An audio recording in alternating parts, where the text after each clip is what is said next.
E hoje eu quero falar mais uma vez sobre o joio e o trigo.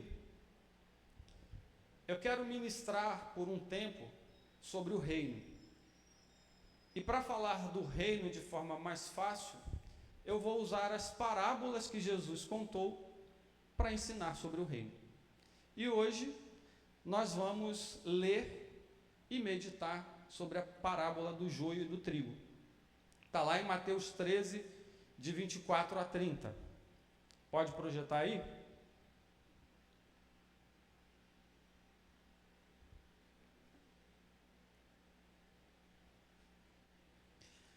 E o interessante, irmãos, que depois dessa virose, que nós pegamos, o meu intestino, o meu estômago voltaram a funcionar normal, que não estavam funcionando antes.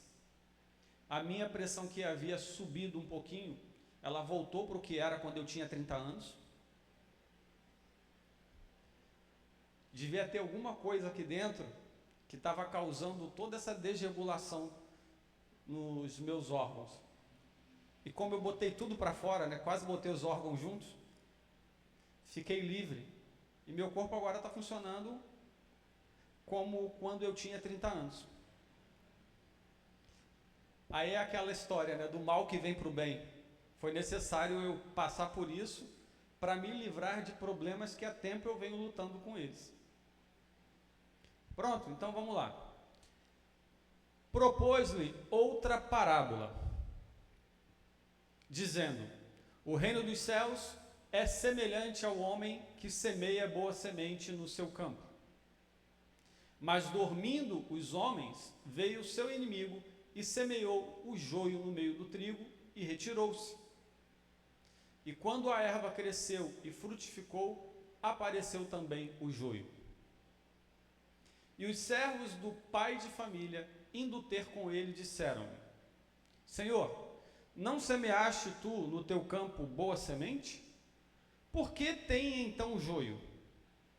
E ele lhes disse: um inimigo é quem fez isso.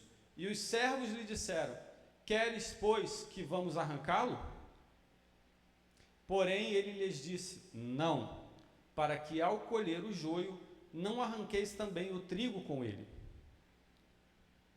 Deixai crescer ambos juntos, até a ceifa, e por ocasião da ceifa, direi aos ceifeiros: colhei primeiro o joio e atai-o em molhos para o queimar, mas o trigo ajuntai-o no meu celeiro.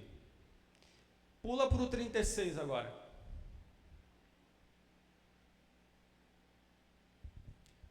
Até o 30 é Jesus contando a parábola.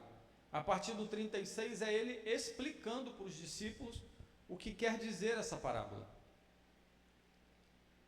Então, tendo despedido a multidão, foi Jesus para casa. E chegaram ao pé dele os seus discípulos, dizendo: explica-nos a parábola do joio do campo. E ele respondendo disse-lhes: o que semeia a boa semente é o Filho do homem. O campo é o mundo. A boa semente são os filhos do reino, e o joio são os filhos do maligno. O inimigo que o semeou é o diabo, e a ceifa é o fim do mundo, e os ceifeiros são os anjos. Assim como o joio é colhido e queimado no fogo, assim será na consumação deste mundo. Mandará o Filho do homem os seus anjos, e eles colherão do seu reino tudo o que causa escândalo e os que cometem iniquidade. E lançá-los-ão na fornalha de fogo. Ali haverá pranto e ranger de dentes. Então os justos resplandecerão como o sol no reino de seu Pai. Quem tem ouvidos para ouvir, que ouça. Até aí. O que Jesus está querendo nos ensinar sobre o reino com essa parábola? Essa parábola, ela retrata a longanimidade e a justiça de Deus. Jesus explica que no reino, o bem e o mal, eles coexistem por um tempo.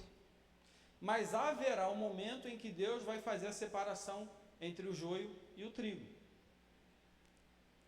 Há um tempo específico para isso, para que não seja feita nenhuma injustiça, deixando o joio no lugar do trigo ou tirando o trigo no lugar do joio. Jesus explica que tem que se esperar o tempo do amadurecimento das espigas. Então Deus, ele é paciente. Ele vai permitir que justos e ímpios cresçam juntos, dando tempo para o arrependimento. Porque Deus, ele não tem prazer na morte de ninguém. Ele quer que todos se salvem. Então, por isso que ele espera. Ele não tem pressa. Segundo, nem tudo é o que parece. Algumas pessoas, elas parecem justas e não são. Outras, a gente olha e pensa assim, esse aí não nasceu de novo, mas nasceu. Porque nós não temos condições de olhar o que está dentro. E Jesus, ele escolheu muito bem essa parábola. Lá na frente vocês vão entender por quê. Porque nós só conseguimos olhar o que está do lado de fora.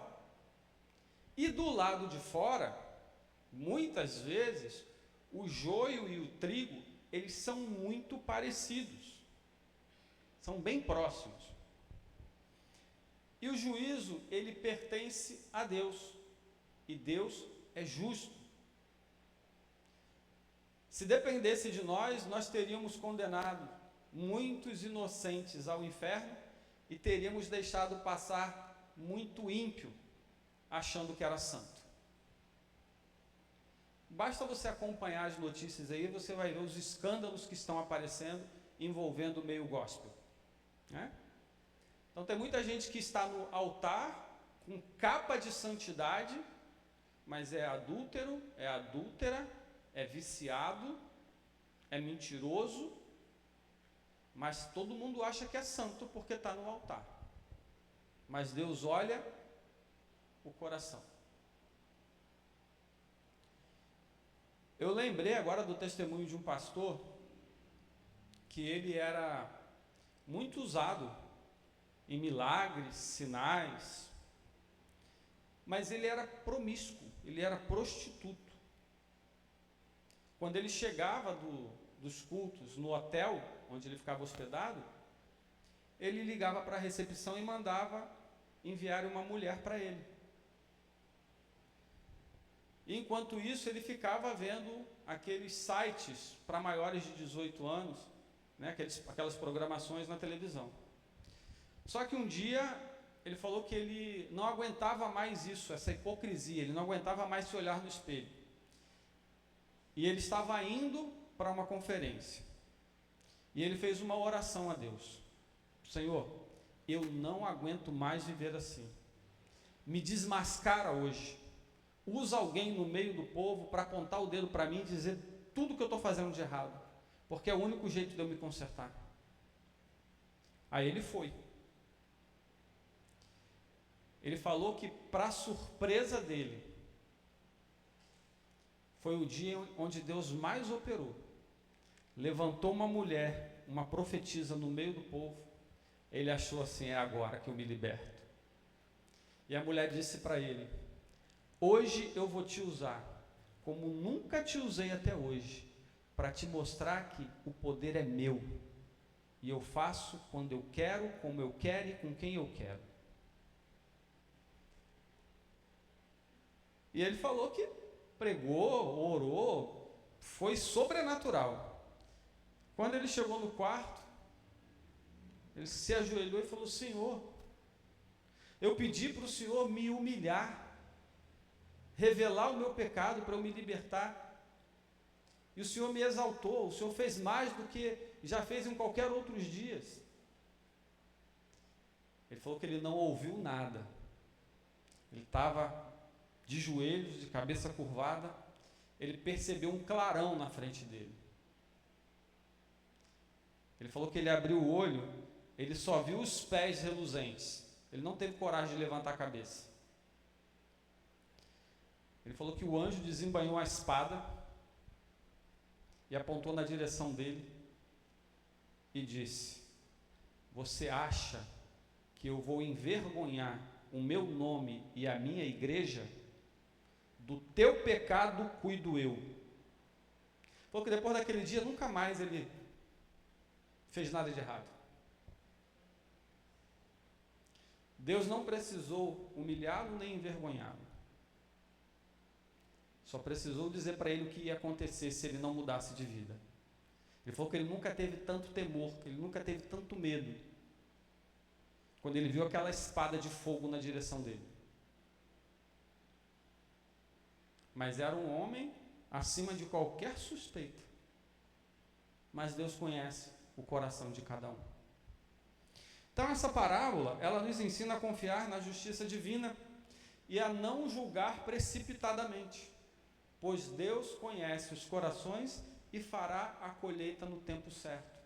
Porque o nosso julgamento ele é falho. Às vezes quem está no erro a gente acha que é santo, e quem é santo a gente acha que está em pecado, porque a pessoa às vezes é grossa, né? Não tem muito tato de lidar com os outros.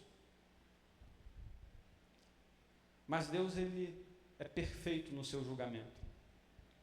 No grande dia, no seu reino, o Senhor ele executará o seu juízo perfeito, garantindo que os justos sejam recompensados. Então, o trigo é colhido e guardado no celeiro.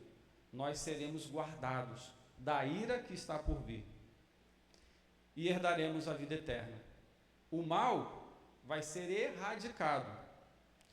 O joio será juntado e lançado no fogo.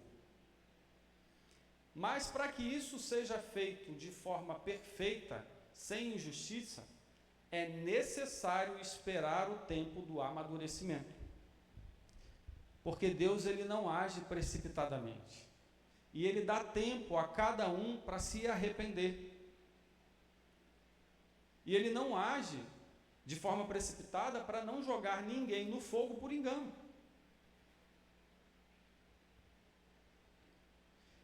E é isso que nós precisamos aprender com o Senhor. E muitas vezes nós vemos a pessoa ali que está errando e não temos paciência de esperar o agir de Deus naquela vida para que ela se conserte. Queremos mandar logo para o inferno. Não, isso aí não tem jeito não. Leva logo, Senhor. Leva logo, porque está só atrapalhando aqui. Se Deus agisse assim, talvez nenhum de nós estivéssemos aqui hoje. Porque a maioria de nós conheceu a Jesus já com uma certa idade, né? Eu conheci com 30. Mas antes dos 30, com certeza eu fiz alguma coisa que Deus não se agradou. E se ele pensasse como nós pensamos, eu já teria deixado de existir faz tempo. Então, portanto, essa parábola ensina tanto sobre a paciência de Deus, quanto a sua justiça, garantindo que no final cada um receberá a devida recompensa. Quem para a vida eterna, para a vida eterna, quem para o fogo eterno, para o fogo eterno. Se fosse apenas uma questão de aparência, a separação entre o bem e o mal poderia ser imediata.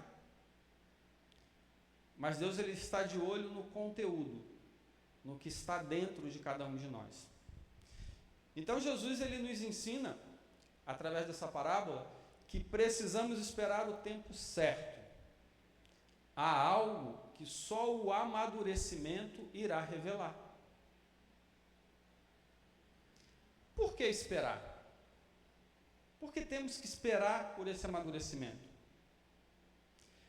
Quando se trata de pessoas, o amadurecimento, né, o tempo, ele vai revelar o fruto do caráter. Jesus ele disse lá em Mateus 7,16: pelos seus frutos vocês o reconhecerão. No início, todos podem parecer iguais, mas com o tempo, as atitudes e as escolhas de cada um vão revelar quem realmente pertence ao reino ou não. Então é preciso dar tempo ao tempo, porque o Espírito de Deus ele está trabalhando.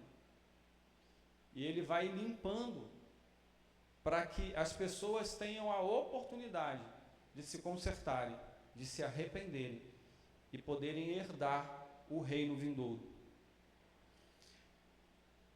Também devemos esperar porque temos que dar oportunidade ao arrependimento. Tem pessoas que têm um coração mais duro e elas precisam de um tempo maior para serem quebrantadas. Eu já falei aqui do meu padrinho, que tinha um coração muito duro, porque ele teve algumas decepções com a religião no passado. Então ele não acreditava em padre, não acreditava em pastor, porque ninguém salvou o irmão dele. E aí, segundo ele entrou com o irmão dele numa casa espírita, não sei se de macumba ou de candomblé, o irmão dele ficou curado na hora que botou o pé no terreiro. Ele passou a frequentar lá por muito tempo. E aí, quando ele adoeceu, ele não aceitava que orassem por ele. Eu estava em casa um dia que um grupo de irmãs da igreja da mãe dele foi lá para orar por ele já estava com câncer já, em estado terminal, e ele botou todo mundo para fora. Quer orar por mim? Ora lá na rua, lá na sua igreja, na minha casa eu não aceito. Eu nunca precisei de Deus até hoje, não é agora que eu estou morrendo que eu vou precisar. Deram 6 meses de vida para ele. Ele viveu 3 anos sofrendo. E eu sempre me perguntava, por que que Deus permitiu que ele vivesse 3 anos para poder morrer de câncer? Os amigos dele morreram de câncer também, mas descobria hoje, no máximo 3 meses estavam no caixão. Não sofreram o que ele sofreu. Mas por que Deus não levou antes? Porque Deus estava quebrando o coração dele. Ele morreu salvo. Ele entregou a vida no hospital. Poderia ter sofrido menos? Eu creio que sim. Se ele tivesse quebrantado o coração mais cedo. Mas ele resistiu muito a Deus. Mas Deus não desistiu dele. Então é por isso que nós temos que dar oportunidade às pessoas de se arrependerem. E as provações revelam a verdadeira fé. No tempo da colheita, o trigo ele se curva com o peso da espiga. O joio não. O joio continua ereto. Ele não se dobra. E isso revela o comportamento do fiel e do ímpio. O fiel, ele se dobra diante de Deus e pede socorro. O ímpio rejeita e continua com a sua coluna ereta, com a sua cerviz, como diz a Bíblia, dura. Permanecem arrogantes. Somente as provações da vida vão revelar essa diferença. Então é preciso dar tempo ao tempo. E a separação definitiva vai acontecer no juízo final. No texto que nós lemos, os 3 últimos versículos, fala que Jesus ele envia os seus anjos para fazerem a separação do joio e do trigo, porque já estão maduros. Então não somos nós que vamos separar quem vai e quem fica. São os anjos que serão enviados para essa tarefa.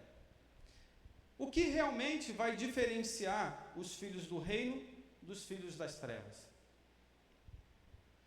No fim, a diferença não está apenas no que as pessoas dizem, mas na forma como vivem e respondem ao chamado de Deus. Os filhos do reino, eles vão demonstrar fé verdadeira e perseverança na adversidade. Vão demonstrar o fruto do Espírito em suas vidas. Serão humildes e obedientes a Deus. E por último, amarão a verdade e o próximo. E o que os filhos das trevas demonstram? Rebeldia contra Deus, obras da carne, indiferença para com a verdade e orgulho e dureza de coração. Assim, irmãos, a espera de Deus não é passividade. Deus ele não está no seu trono de braços cruzados, esperando o tempo passar. Ele está agindo na vida dessas pessoas, porque Ele quer salvar a todos. E muitas vezes nós ficamos indignados, né, com a paciência do Senhor. Por que não leva logo? Principalmente quando a gente vê pessoas aí fazendo tanto mal ao próximo, né, tanta atrocidade. A gente se pergunta, Senhor, por que ao invés do inocente morrer, não morreu o criminoso? Porque se o criminoso morreu, vai para o inferno. E o Senhor quer salvar a todos. É difícil para nós, na carne, entender isso. Mas eu acho que fica mais fácil quando a gente leva para o lado da paternidade, da maternidade.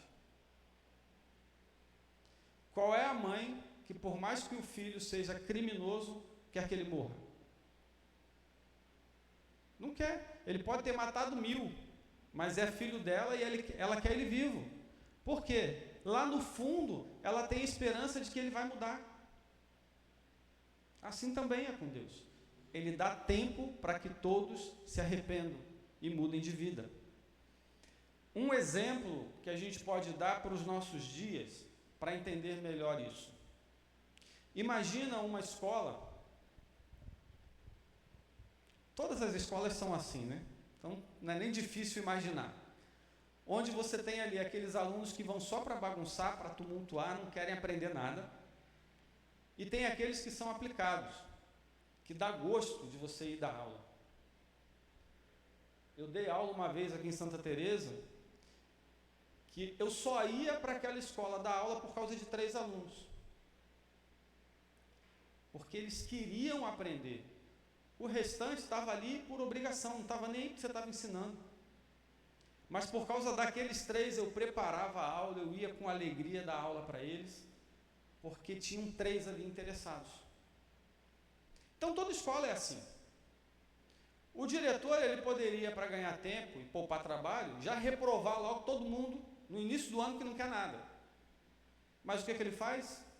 Ele espera para que esses alunos se conscientizem e quando chegar no final do ano, eles possam ter mudado de atitude e passarem nas provas finais. Então, quem é que vai fazer a separação? É o diretor? Não. Cada um vai fazer a sua escolha. Aqueles que se arrependerem e mudarem de atitude, vão conseguir se recuperar e passar nas provas. Os que não conseguirem, ficarão reprovados. Então, Deus ele cria regras, e quem foge a essas regras tem que arcar com as consequências. Não foi Deus que puniu, foi a pessoa que escolheu ser punida, né? Se eu falo para você, olha, não tem aqui mais, tem uma tomada aqui no chão, se você colocar o dedo aqui, você vai tomar choque, pode apenas doer, mas você pode ficar agarrado e morrer. Aí a pessoa vem, não acredita no que eu falei, mete o dedo e toma o choque. A culpa é minha? Fui eu que castiguei ela? Ela que se castigou, porque foi avisada que isso aqui faz mal, mas ela quis colocar o dedinho. Então tem muita gente que morre porque descumpriu uma regra e depois as pessoas querem colocar a culpa em quem criou a regra. Não, a regra está estabelecida. Se você descumpriu, a culpa é sua. Então Deus, quando criou todas as coisas, Ele criou leis que são universais. E para entrar no reino dele, Ele criou leis também para isso. E quem quer fazer parte, tem que seguir o que está nessas leis. Senão, não entra. É simples. Ah, não, Deus não permitiu. Não, você não quis entrar. Porque está tudo ali, ó, tintim por tintim, o que você precisa fazer para se tornar cidadão deste reino. Se você não cumpre, você não entra. Não pode culpar Deus, né? Eu tenho que ser honesto comigo e dizer, bem, eu não quis cumprir as exigências, por isso não entrei, então a culpa é minha. A pessoa quer ser juiz, ela tem que se formar em direito, fazer um curso preparatório, estudar muitas horas para passar no concurso. Senão ela não entra. Aí a pessoa não consegue passar, a culpa é do governo? Não, a culpa é dela que não estudou o suficiente. O problema é que nós queremos sempre transferir a culpa para outros. Ah, não, eu não consegui porque fulano me atrapalhou. Porque Beltrano não me ajudou. Não, a culpa é minha. Eu não fiz o que deveria ter feito. Então vamos aplicar essa parábola nas nossas vidas. Por que Jesus ele escolheu o joio e o trigo para ilustrar essa separação que será realizada no fim dos tempos? Para mostrar quem são filhos do reino e quem são os filhos das trevas ou do maligno. A resposta é simples, irmãos. Antes das espigas do joio e do trigo amadurecerem, elas são muito semelhantes. São muito parecidas. Só que parecido não é igual. Tem algumas características que são diferentes. Por exemplo, o trigo, ele tem uma folha mais fina e reta. O joio, ele tem uma folha um pouco mais larga e caída. A espiga do trigo, quando está madura, ela é mais pesada que a espiga do joio. O trigo, quando está maduro, ele tem a cor mais dourada, o joio mais esverdeada. Então, com essas diferenças, quando eles estão maduros, o agricultor ele consegue olhar e distinguir quem é joio e quem é trigo. Da mesma forma, nós, à medida que vamos vivendo, as nossas atitudes vão mostrando se nós somos do reino ou se nós somos das trevas. Os grãos do trigo, eles são maiores e eles são saudáveis. Os grãos do joio são minúsculos e tóxicos. Então, os filhos do reino, eles fazem bem. Os filhos das trevas fazem mal. O diferencial só se torna evidente no amadurecimento. E por isso, o agricultor, ele precisa esperar que a colheita, ela amadureça, para que ele não retire joio, ou melhor, não retire o trigo achando que é joio, e jogue na fornalha. Porque o joio só serve para ser queimado. Mas se ele fizer isso fora da época certa, ele corre o risco de jogar no fogo o trigo que ele plantou. Então Deus, ele espera para que cada um tenha tempo de se arrepender e mudar de vida, mudar as suas atitudes, mudar as suas ações, para que possa herdar o reino dos céus. Amém? Eu vou mostrar um vídeo para vocês, para que vocês vejam na prática essa diferença. Coloca o vídeo aí, Ângelo, por favor.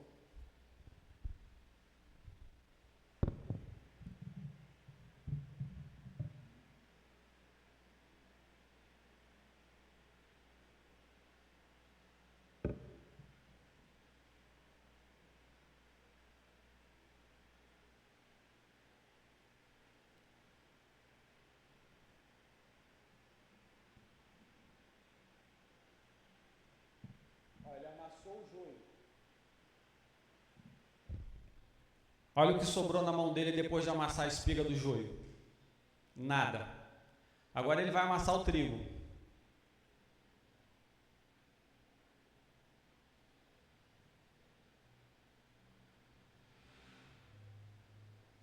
Olha a diferença da semente. Você viu ali, ele mostrou, né, as espigas, é praticamente igual, são muito semelhantes. A diferença é bem, fugiu a palavra agora, é bem tênue, né? Uma folha que é um pouquinho mais larga e curvada para baixo, a cor, que um fica mais para o dourado, o outro fica mais para o verde. Quem não tem o olho treinado e pega separadamente, tem dificuldade de identificar. Agora, quando você macera a espiga, aquilo que está dentro mostra quem é quem. Então é o que está dentro de nós que vai distinguir se nós somos do reino ou se nós somos das trevas. E quando Deus ele olha para nós, ele vê o que está dentro. Nós podemos enganar todo mundo. Vestir uma capa de santidade, de crente fiel, mas quando ninguém está olhando, não é nada disso que eu sou, mas não tem como enganar Deus. E todos esses que vivem dessa forma, um dia estarão diante dele. E aí é quando Jesus diz: aparta-te de mim, porque não vos conheci. Ah, mas eu preguei em teu nome eu curei enfermos, expulsei demônios, mas não te conheci. Não fez para Deus, fez para ele, para ter sucesso, para ter poder, para ter fama, para ter dinheiro, mas não fez por amor a Deus e nem por amor às vidas. Então não adianta nós querermos enganar, porque a Deus ninguém engana. E vai chegar o dia da colheita, e desse dia ninguém escapa. Uns ficarão à direita e outros ficarão à esquerda.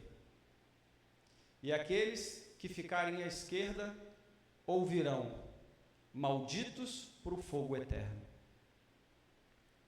Nós temos que ficar à direita para ouvir: benditos do meu Pai. Amém, irmãos? Então, que nós possamos nos lembrar dessa parábola, tanto para nós, para a nossa vida, quanto para o próximo, que às vezes a gente não tem paciência com ele. Cada um tem o seu tempo. Então, aqueles que demoram um pouco mais, vamos redobrar as nossas orações por essas pessoas, para que elas não sofram desnecessariamente. Porque somos nós que causamos esse sofrimento prolongado por causa da dureza dos nossos corações. Então, se tivermos um coração quebrantado, a palavra diz, né, que é um coração quebrantado e contrito, o Senhor não resiste. Então, quanto mais duro, mais tem que apanhar para poder amolecer. Se você compra uma carne no açougue e ela está macia, você só corta e tempera. Mas se ela está dura, você pega aquele martelinho e até amolecer as fibras. E aí, você quer receber só o tempero ou quer receber umas marteladas? Só o tempero, né, Rita? Então, irmãos, é isso. Jesus, ele espera de nós um coração quebrantado, contrito, obediência, humildade, para que sejamos reconhecidos como filhos do reino dos céus. Amém?